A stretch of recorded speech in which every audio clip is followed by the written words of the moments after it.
अस्सलाम वालेकुम स्टूडेंट, ये लिपिड चैप्टर की नेक्स्ट वीडियो है जिसमें हम पढ़ेंगे प्रॉपर्टीज़ ऑफ लिपिड। तो इसमें सबसे पहले आता है फैटी एसिड। ये आप देख सकते हैं दो स्ट्रक्चर गिवन है। ऊपर वाला जो हमारे पास फैटी एसिड है वो सैचुरेटेड फैटी एसिड है और नीचे वाला fatty acid unsaturated fatty acid है। इसमें फ़र्क क्या है कि ऊपर वाले में आप देख सकते हैं सारे सिंगल बॉन्ड हैं, इसलिए हम इसको कहते हैं सैचुरेटेड। इसमें और सैचुरेशन नहीं हो सकती, ये ऑलरेडी सैचुरेटेड है, इसलिए हम इसको कहते हैं सैचुरेटेड फैटी एसिड। और जो बाद में है अनसैचुरेटेड फैटी एसिड, उसमें आप ये देख सकते हैं ये डबल बॉन्ड है, इसमें फर्दर और भी एडिशन ऑफ हाइड्रोजन हो सकती है, इसलिए हम इसको कहते हैं अनसैचुरेटेड फैटी एसिड।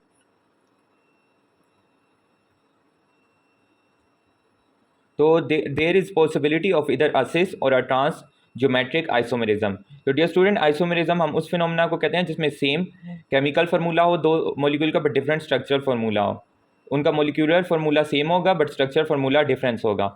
तो अब जो हमारे पास है कि इधर दो पॉसिबिलिटीज़ हो सकती हैं आइसोमेरिज्म में कि या तो वो सिस फॉर्म होगी या ट्रांसफॉर्म होगी। तो सिस फॉर्म हम किससे कहते हैं कि अगर फॉर एग्जांपल आप इनकी एग्जांपल ले लें, अगर हमारे पास दो सेम टाइप ऑफ वो अटैच है एटम एक ही साइड पे तो हम उसको कहेंगे सिस, बट अगर ऑपोजिट साइड पे अटैच हैं तो हम उसको कहेंगे ट्रांस। तो सिस फॉर्म ऑफ आइसोमेरिज्म वो होती है जिसमें दो एटम हमारे पास दोनों सेम साइड पे अटैच हों। और अगर ट्रांसफॉर्म को हम कहेंगे अगर वही एच उसका ऑपोजिट साइड पे चले जाए तो उसको हम कहेंगे ट्रांस ज्योमेट्रिक आइसोमेरिज्म। तो अब इसकी हम प्रॉपर्टीज पढ़ेंगे। Cis double bond cause the fatty acid chain to bend an effect that is more pronounced the more double bonds there are in a chain. तो डियर स्टूडेंट, ये कह रहे हैं जो हमारे पास सिस अरेंजमेंट होती है, फॉर एग्जांपल दोनों सेम एटम एक साइड पे अटैच होंगे तो एक दूसरे को रिपल्शन मूवमेंट करेंगे जिससे हमारे पास वो चेन थोड़ी सी बेंड हो जाएगी और वो उसकी वजह से this in turn plays an important role in the structure and function of cell membranes. तो डियर स्टूडेंट, ये कह रहे हैं ये प्रॉपर्टी जो है वो इनके एक इंपॉर्टेंट रोल प्ले करती है स्ट्रक्चर में and function of cell membrane में। Most naturally occurring fatty acid are of cis configuration. तो ये कह रहे हैं जो मोस्टली हमारे पास फैटी एसिड मौजूद होते हैं नेचुरली वो हमारे पास सिस कॉन्फिगरेशन के होते हैं, ट्रांस कॉन्फिगरेशन के नहीं होते। तो इसके बाद आ जाती हैं कुछ general properties. Decompose into glycerol and fatty acid. तो डियर स्टूडेंट, ये हम पहले से पढ़ते आ रहे हैं कि लिपिड हमारे पास किस चीज़ से बना है, ग्लिसरॉल और फैटी एसिड से। तो डेफिनेटली वो डिकम्पोज होंगे ग्लिसरॉल और फैटी एसिड में। Float on water. तो डियर स्टूडेंट, ये हाइड्रोफोबिक होते हैं तो डेफिनेटली ये फ्लोट करेंगे, वाटर पे मिक्स नहीं होंगे। इनसोल्युबल इन वाटर, वही बात हो गई। Greasy to the touch. तो डियर स्टूडेंट, हम जितने भी लिपिड्स वगैरह को टच करेंगे वो हमारे पास ग्रीसी होंगे टच में। और लुब्रिकेटिंग, उनका एक्शन लुब्रिकेटिंग होगा। Not readily volatile. तो डियर स्टूडेंट, कुछ हमारे पास होते हैं लिक्विड जिनको हम एटमॉस्फेयर में छोड़ दें तो वो एवेपोरेट हो जाते हैं, तो ये रेडली वॉलेटाइल नहीं है हमारे पास lipids. Burn without living any residue, for example ash. Low density, low melting point and low boiling point. तो इनका मेल्टिंग पॉइंट और बॉइलिंग पॉइंट भी लो होगा और इनकी डेंसिटी भी लो होगी। इसके बाद आ जाती है हमारे पास रिएक्शंस। तो जो है हमारे पास फर्स्ट रिएक्शन वो है हाइड्रोजनेशन। और हाइड्रोजनेशन हम किसे कहते हैं, एडिशन ऑफ हाइड्रोजन को। तो this process has a vital role in the fat and oil industry because it achieves two main goals. Firstly liquid oils into semi solid fat, secondly improve stability. तो dear student, जो हमारा hydrogenation का process होता है वो हम पहले video में भी डिस्कस कर चुके हैं। इसकी क्या इंपॉर्टेंस है, इसकी ये इंपॉर्टेंस है कि जो हमारे पास लिक्विड ऑयल्स होते हैं उसमें हमारे पास होता है डबल बॉन्ड। तो जब हम उसमें एडिशन ऑफ हाइड्रोजन करेंगे और डबल बॉन्ड टूटेगा और वो कन्वर्ट हो जाएगा सेमी सॉलिड फैट्स में। तो डियर स्टूडेंट, इसके बाद जो नेक्स्ट रिएक्शन आता है वो है ऑटो ऑक्सीडेशन एंड रेंसिडिटी। तो dear student, unsaturated fatty acid undergo a chemical chain known as auto oxidation. तो डियर स्टूडेंट, जो हमारे अनसैचुरेटेड फैटी एसिड होते हैं वो एक केमिकल रिएक्शन जिसे हम ऑटो ऑक्सीडेशन कहते हैं उसके भी अंडरगो होते हैं। अब वो पढ़ते हैं हम क्या है वो रिएक्शन है। The process require oxygen air and is accelerated by the presence of trace metal. तो डेफिनेटली डियर स्टूडेंट, जिस तरह नाम बता रही है ऑक्सीडेशन, तो इसको ऑक्सीजन चाहिए होगा और इसके साथ साथ इसको क्या चाहिए होगा, ट्रेस मेटल्स भी चाहिए होंगे अपने एक्शन के लिए। Vegetable oil resist this process because they contain antioxidant such as tocopherol. तो डियर स्टूडेंट, ये कह रहे हैं कि जो हमारे पास वेजिटेबल ऑयल है वो ये रिएक्शन नहीं दिखाते क्योंकि उनके पास एंटीऑक्सीडेंट्स होते हैं such as tocopherols. Trans fats and oils have higher melting point than cis one because the packing isn't affected quite as much. Naturally occurring unsaturated fatty acid oils tend to be the cis form. तो dear student, ये कह रहे हैं हमारे पास जो अभी हमने पहले पढ़ा ट्रांस और सिस फॉर्म, तो जो हमारे पास ट्रांस फैट और ऑयल होते हैं उनका मेल्टिंग पॉइंट और उनका हमारे पास हायर होता है किससे, सिस वन से, बिकॉज जो उनकी पैकिंग होती है वो इतनी अफेक्टेड नहीं होती। और लेकिन ये फिर बाद में कह रहे हैं naturally occurring unsaturated fatty oils are cis form. ये हम पहले भी पढ़ चुके हैं कि नेचुरली हमारे पास सिस फॉर्म के होते हैं। तो डियर स्टूडेंट, अब हम पढ़ते हैं फैटी एसिड्स के बारे में। Hydrocarbon with a carboxylic acid group. तो डियर स्टूडेंट, डेफिनेटली जब ये फैटी एसिड है तो डेफिनेटली अगर ये एसिड है इसके एंड में हमारे पास कार्बोक्सिलिक ग्रुप होता है। इसका जनरल फार्मूला हमारे पास होगा आर मीन्स हाइड्रोकार्बन, चेन जिसके आगे हमारे पास कार्बन होगा, ऊपर कार्बोनाइल ग्रुप और साइड पे हमारे हाइड्रोक्सिल जो कि बना देते हैं कार्बोक्सिलिक ग्रुप।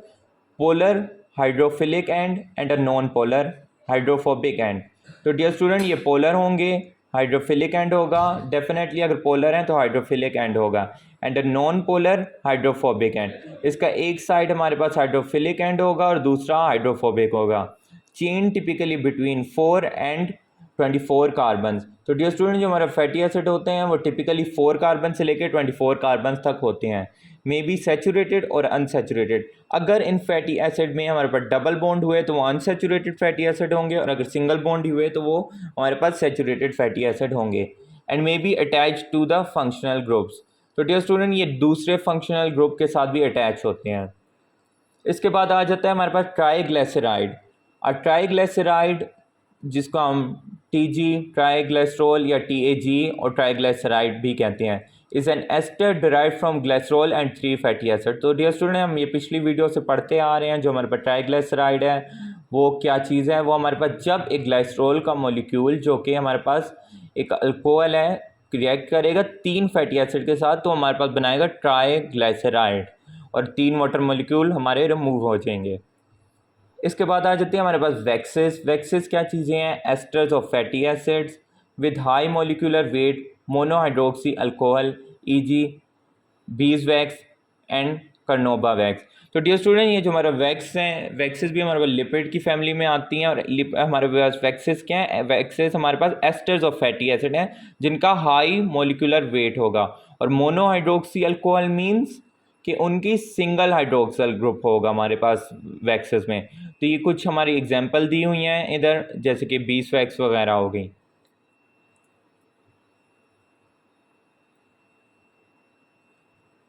तो डियर स्टूडेंट इसके बाद आ जाता है फोस्फोलिपिड्स। फोस्फोलिपिड और phosphatides are compound containing fatty acid and glycerol in addition to phosphoric acid, nitrogen base and other substituent. तो डियर स्टूडेंट जो अब हमारा फोस्फोलिपिड और ट्राइग्लिसराइड में फ़र्क इतना है कि ट्राइग्लिसराइड में हमारे पास जस्ट अल्कोहल जो कि हमारी ग्लाइसरॉल थी और फैटी एसिड होते थे, बट जब बात आती है फोस्फोलिपिड की, अब इसमें हमारे पास ये देखें ग्लाइसरॉल अल्कोहल वैसी ही होगी, और उसमें 3 फैटी एसिड थे बट इसमें 2 फैटी एसिड हैं, क्योंकि डेफिनेटली हमने स्पेस जगह खाली छोड़नी है कुछ और चीज़ों के लिए जो कि इसको हम सेपरेट करेगा किससे, ट्राइग्लिसराइड से। तो यहाँ पे एक थर्ड फैटी एसिड ने जगह छोड़ दी, जिसकी जगह जहाँ पे आके अटैच हो जाएगा एक फोस्फेट हमारा, और फोस्फेट के आगे नाइट्रोजिनस बेस जिसका नाम है कोलिन। तो ये चारों चीज़ें मिलकर हमारे पास बना देती हैं phospholipid. Phospholipid can be phosphoglycerides, phosphoinositides and phosphosphingosides. तो ये डियर स्टूडेंट ये डिपेंड करता है कि हमारे पास कौन सी नाइट्रोजिनस बेस अटैच है, और इस पे इसके हिसाब से फोस्फोलिपिड चेंज होते रहते हैं। इसके बाद आ जाते हैं dear student steroids. Steroids comprise a group of cyclic organic compounds. Dear student ये आप देख सकते हैं साइक्लिकल कंपाउंड्स बने हुए हैं, whose basis is a characteristic arrangement of 17 carbon atom in a 4 ring structure linked together from a 3 6 carbon ring followed by a 5 carbon ring and an 8 carbon side chain on carbon 17। तो dear student steroid क्या होता है, steroid हमारे पास एक cyclical organic compound होता है जिसका ये है कि उसमें 17 कार्बन किस तरह अरेंज होंगे, 4 साइक्लिक रिंग में होंगे अरेंज। ये देखें आप, 1 cyclic ring, 2nd cyclic ring, 3rd cyclic ring and 4th cyclic ring. जो फर्स्ट 3 साइक्लिक रिंग होंगी उसमें 6 कार्बन होंगे, और जो 4th होगी उसमें 5 कार्बन होंगे, और 5 carbon ring and an 8 carbon side chain on 17 carbon. तो डियर स्टूडेंट जब हम इसकी नंबरिंग स्टार्ट करेंगे कार्बन की, जो 17 कार्बन होगा उस पर एक 8 कार्बन की साइड चेन भी होगी। तो डियर स्टूडेंट स्टेरॉइड में ही आगे एक सब क्लास आ जाती है, सब ग्रुप आ जाता है जिसको हम कहते हैं स्टेरॉल।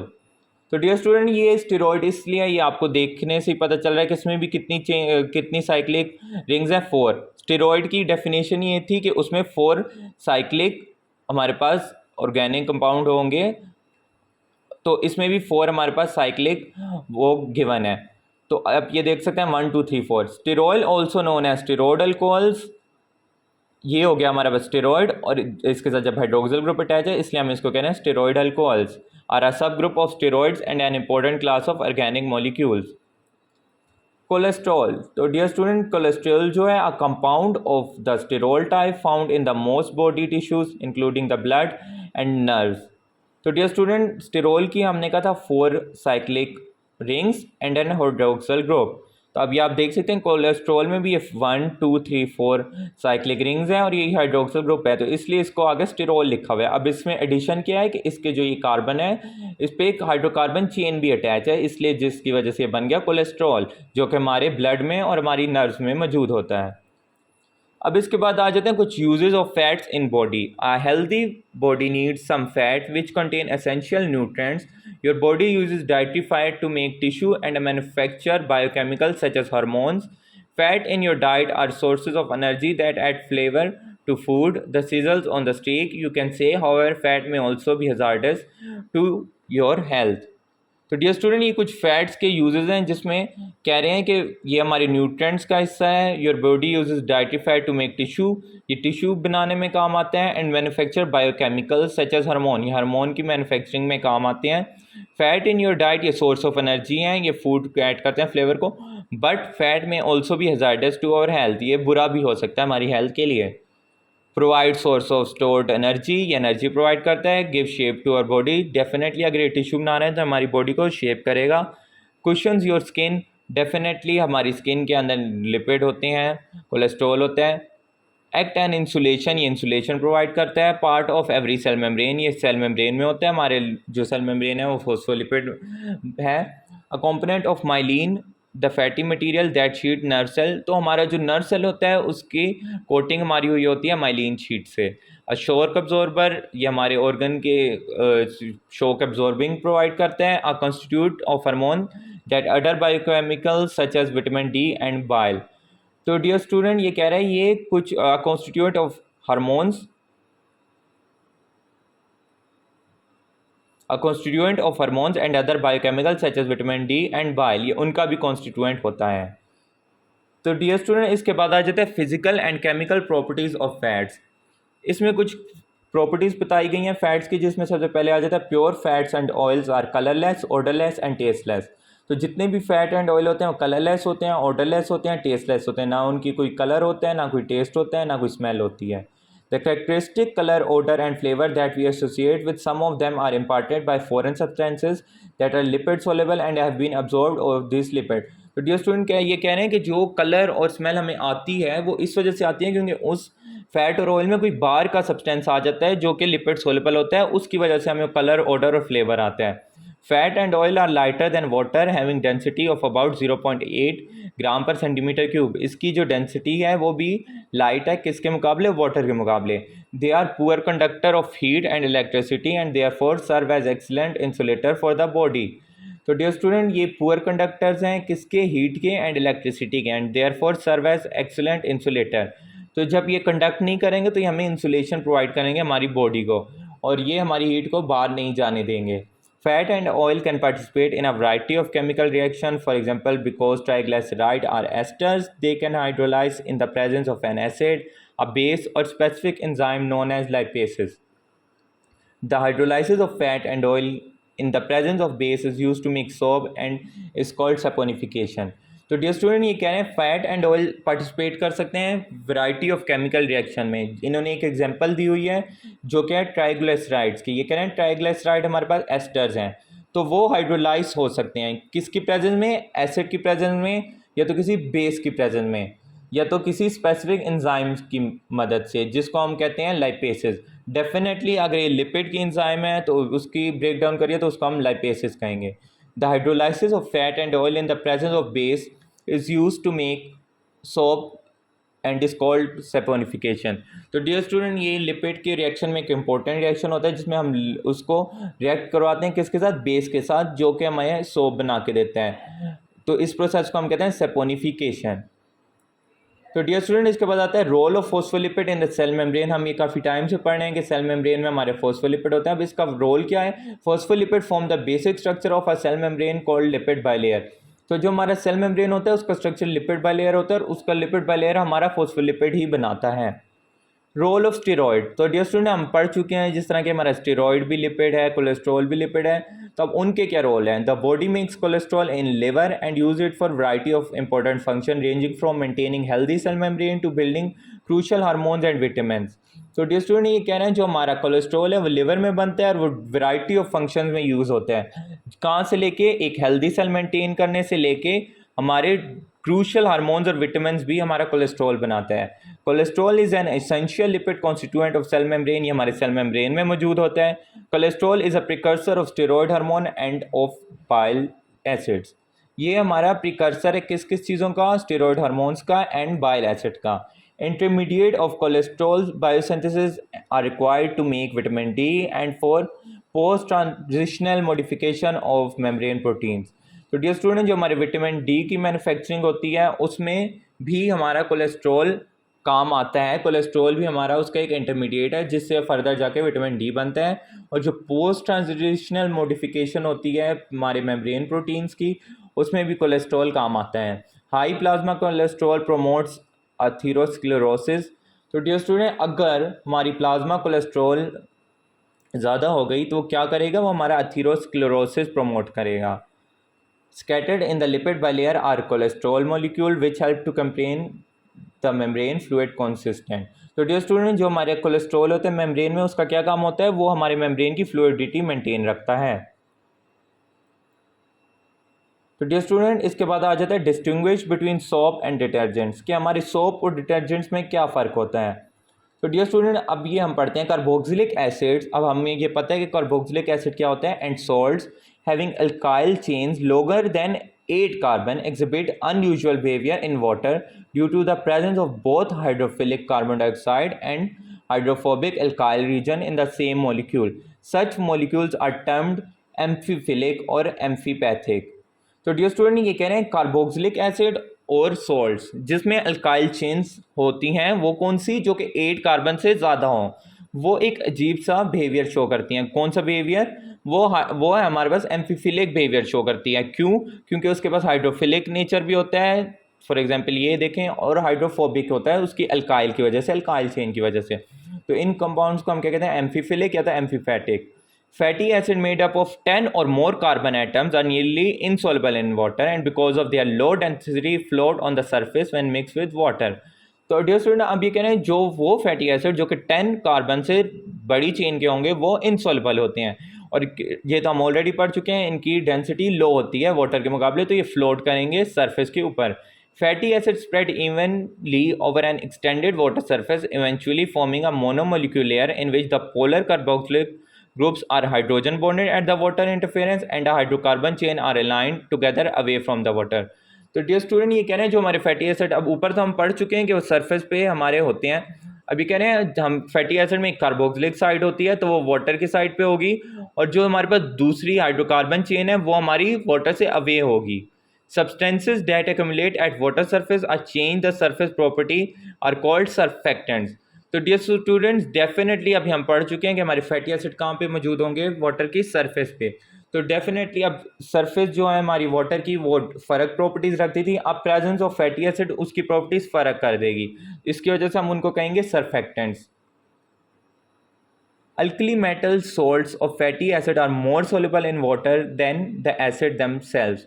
तो डियर स्टूडेंट, जो हमारे पास अल्कली मेटल सॉल्ट्स होते हैं फैटी एसिड के, वो ज़्यादा सोलबल होते हैं इन वाटर देन जो उनके खाली एसिड होंगे उनके मुकाबले।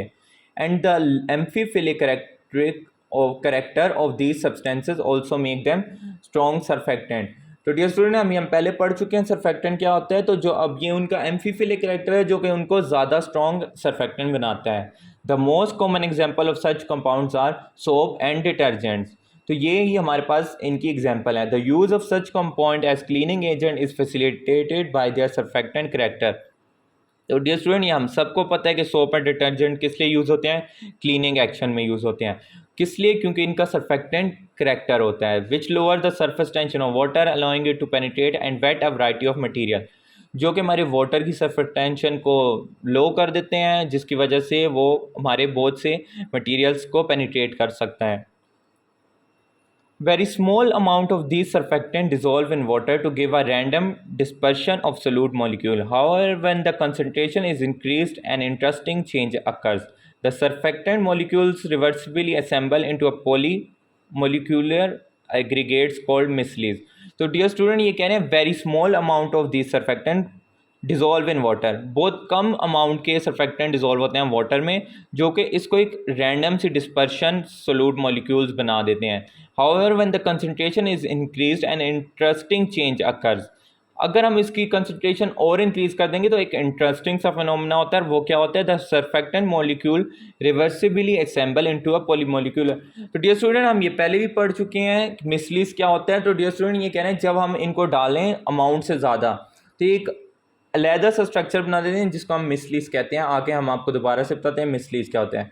By gathering the hydrophobic chains together in the center of misli, disruption of the hydrogen bond structure of liquid water is minimized and the polar head group extend into the surrounding water where they participate in the hydrogen bonding. These misli are often spherical in shape but may also assume cylindrical and branch forms. As illustrated on the right, here the polar head group is designated as blue circle and the non-polar tail is zigzag black line. तो dear student ये मिसली एक specific configuration होता है, structure होता है जिसमें हमारा जो हाइड्रोफोबिक टेल एंड होता है वो हमारे पास इनसाइड की तरफ मूव कर लेता है और जो हमारा हाइड्रोफिलिक होता है, जो हमारा हेड होता है वो बाहर की तरफ होता है और वो एक सर्कल सा बना देते हैं जिसके अंदर हमारा लिपिड इंट्रैप हो जाता है. तो इस सारे स्ट्रक्चर को हम कहते हैं मिसली. Misli are able to encapsulate non-polar substances such as grease within their hydrophobic center. तो डियर स्टूडेंट ये अभी हम पहले ही पढ़ चुके हैं. हमारा जो सेंटर होगा, जो हमारा इनसाइड होगा वो होगा हाइड्रोफोबिक, ये आप देखें, और जो हमारा हाइड्रोफिलिक होगा वो आउटसाइड होगा. तो उसके अंदर जो हमारे नॉन पोलर सब्सटेंसेस होंगे वो इंट्रैप होंगे क्योंकि डेफिनेटली हाइड्रोफोबिक के अंदर हमारे नॉन पोलर ही होंगे. और दस solubilise it is remove with a wash water. Since the mislies of anionic amphiphiles have a negatively charged surface, they repel one another and non-polar dirt is effectively emulsified. To summarize, the presence of soap or detergent in water facilitates the wetting of all part of the object to be cleaned and removes water insoluble dirt by incorporation in mislies. तो student ये हमें action of soap और detergent बता रहे हैं कि जो मिसलीज होती हैं वो एनियोनिक एम्फीफाइल्स होते हैं और उनके ऊपर कौन सा चार्ज होता है? Negatively charge. तो वो एक दूसरे को रिपेल करते हैं, बट जो बात आई नॉन पोलर की उसको वो इफेक्टिवली एमल्सिफाइड कर देते हैं. तो ये सारा प्रोसीजर है कि जो हम अपने घरों में कपड़े धोते हैं तो उसमें जो सोप और डिटर्जेंट का एक्शन होता है वो किस तरह होता है. तो डियर स्टूडेंट इसके बाद जो आ जाता है the oldest amphiphilic cleaning agent known as human is soap. तो डियर स्टूडेंट जो ये कह रहे हैं कि जो ओल्डेस्ट एम्फीफिलिक क्लीनिंग एजेंट है वो हमारे पास सोप है. डेफिनेटली हमारे घरों में भी यूज़ होता है. Soap is manufactured by the base catalyse hydrolysis saponification of animal fat. तो डियर स्टूडेंट ये हम पहले पढ़ चुके हैं. तो सोप किस तरह बनता है? सेपोनिफिकेशन के प्रोसेस से बनता है. ये हम 2-3 स्लाइड पहले पढ़ चुके हैं. Before sodium hydroxide was commercially available, a boiling solution of potassium carbonate leached from wooden ashes was used. तो डियर स्टूडेंट हमने पढ़ा था कि बेस चाहिए होता है रिएक्शन के लिए. तो ये कह रहे हैं जो सोडियम हाइड्रोक्साइड नहीं था अवेलेबल तो उससे पहले बॉइलिंग सोल्यूशन किसका यूज़ होता था? पोटेशियम कार्बोनेट का. और वो कहाँ से लिया जाता था? Wood ashes was use. Wood ashes से मतलब कि लकड़ी की राख से. Soft potassium soaps was then converted to harder sodium soaps by washing with salt solution. तो फिर जिस तरह टाइम गुजरा जो सॉफ्ट पोटेशियम सोप था वो कन्वर्ट हो गया किस में? हार्डर सोडियम सोप्स में. The importance of soap to human civilization is documented by history, but some problems are associated with its use has been recognized. One of these is caused by the weak acidity of the fatty acid solution of the alkali metal soaps are slightly alkaline due to hydrolysis. If the pH of soap solution is lowered by the acidic contaminants insolubly fatty acid precipitate and form a scum. A second problem is caused by the presence of calcium and magnesium salt in the water supply. These divalent cations cause aggregation of the miscellany which then deposit as a dirty scum. तो dear student ये कह रहे हैं कि हमारी जो importance of soap है वो तो हम सबको पता है, बट इसके रिलेटेड कुछ हमारी इश्यूज भी आ गए थे. जो फर्स्ट इशू था वो ये था कि solutions of alkali metal soaps are slightly alkaline. वो स्लाइटली अल्कलाइन थी due to hydrolysis. If the pH of soap solution is lowered by acidic contaminant, अगर एसिडिक कॉन्टेमेंट्स आ जाते तो उसका pH लो हो जाता. Insoluble fatty acid precipitate and form a scum, और एक वो स्कम फॉर्म कर देते थे। और इसके साथ साथ जो दूसरा प्रॉब्लम ये था कि वाटर के अंदर डेफिनेटली कैल्शियम और मैग्नीशियम डाइवैलेंट आयंस होते थे जो कि उसमें as a dirty scum produce हो जाते थे। White These problems have been elevated by the development of synthetic amphiphiles called detergents. By using a much stronger acid or a polar head group, water solution of the amphiphile are less sensitive to pH change. Also, the sulfonate function used for virtually all anionic detergent confer greater solubility on miscellaneous, incorporating the alkaline earth cation found in hard water. Variation on the amphiphiles then led to development of other classes such as cationic and non-ionic detergents. तो dear student ये कह रहे हैं कि पहले हमारे पास soap हुआ करता था और सोप के बाद फिर हमारे पास सिंथेटिक एम्फीफाइल्स आ गए जो कि हैं हमारे पास डिटर्जेंट। अब इनका क्या फ़ायदा हुआ कि मतलब कि by using a much stronger acid for the polar head groups, तो इसमें इतने हमारे पास रेंज नहीं थी उसकी कि यूज़ करने की, बट इसमें हमारे पास ज़्यादा रेंज आ गई हमारे पास यूज़ करने की। तो ये बता रहे हैं हमें कि सोप के ऊपर किस तरह डिटर्जेंट हमारे पास ज़्यादा यूज़फुल है। The versatile chemical tools having dramatically transformed the household and personal care cleaning product market और द पास्ट 50 ईयर। और ये बता रहे हैं कि ये सारी जो हमारे पास इन्वेंशन हुई इसने कितना ड्रास्टिक चेंज ले आया हमारी commercial and house hold use में। तो डियर स्टूडेंट अब ये कुछ स्ट्रक्चर्स हमारे पास गिवन है सोप का, सोडियम स्टेरेट का, कि आप देख सकते हैं स्ट्रक्चर। और ये हमारे पास एनायोनिक डिटर्जेंट का भी स्ट्रक्चर गिवन है, केटोनिक डिटर्जेंट का और एनोनिक डिटर्जेंट का। तो आप ये देख सकते हैं इनमें क्या क्या फ़र्क है कि इसमें एक पोलर हेड ग्रुप हमारे पास गिवन है और ये सारा कुछ सोप का जिस तरह हम पहले पढ़ चुके हैं किस तरह बनता था कि बेस के साथ रिएक्ट करते थे तो उससे हमारे पास आता था सोप। तो ये थे हमारे पास स्ट्रक्चर और ये हमारा लेक्चर यहाँ पे एंड होता है। अगर आपको फिर भी कोई इशू हो, कोई क्वेश्चन हो रिलेटेड टू दिस लेक्चर तो आप कमेंट सेक्शन में कमेंट करके पूछ सकते हैं। Thank you so much.